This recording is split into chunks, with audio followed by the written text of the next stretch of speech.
The U.S. Coast Guard is expected to take possession of a new heavy icebreaker within 5 years, and Alaska's junior U.S. Senator would like to see it spend time in U.S. waters. Republican Senator Dan Sullivan said Antarctic policy likely will shift the future icebreaker away from the Arctic missions it should be used for, the Alaska Journal of Commerce reported. "I think we're too focused on Antarctica and not focused on our own sovereign interests here," Sullivan said. The country's only heavy icebreaker, the 43-year-old Polar Star, does much of its work on the other end of the world. It breaks ice and escorts supply vessels to the National Science Foundation's McMurdo Station Research Center in Antarctica and returns to its home port in Seattle for repair. The 399-foot ship typically sails south shortly after Thanksgiving and returns around mid-March from the 11,000-mile round trip, said Peter West, a National Science Foundation spokesman. By email, Foundation officials expect the new 460-foot icebreaker to take over the Polar Star's Antarctic research duties.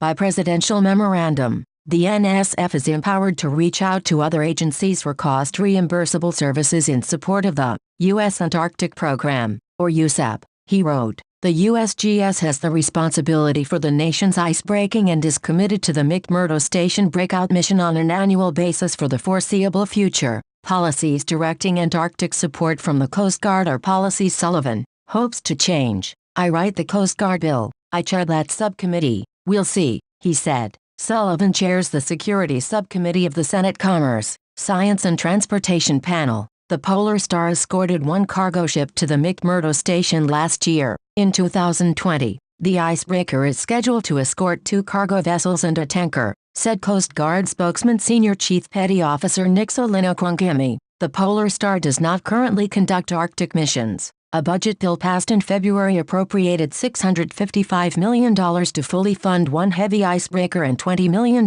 for long lead items to prepare for building a second. The Navy on April 23 awarded a contract to Mississippi shipyard VT Halter Marine for building the vessels. The first is expected to be ready in 2024, if funded. A second is expected in 2025 and a third in 2027. Other laws also direct the Coast Guard to support scientific research, Kwangemi said by email. Diverting Coast Guard resources such as the Polar Star from the Antarctic mission would require an order from the White House, he wrote. The Science Foundation reimbursed the Coast Guard over $49,000 per day for use of the Polar Star. The Coast Guard was reimbursed nearly $33,000 per day for use of the medium-duty icebreaker Healy, which supports Arctic research, Kwangemi said.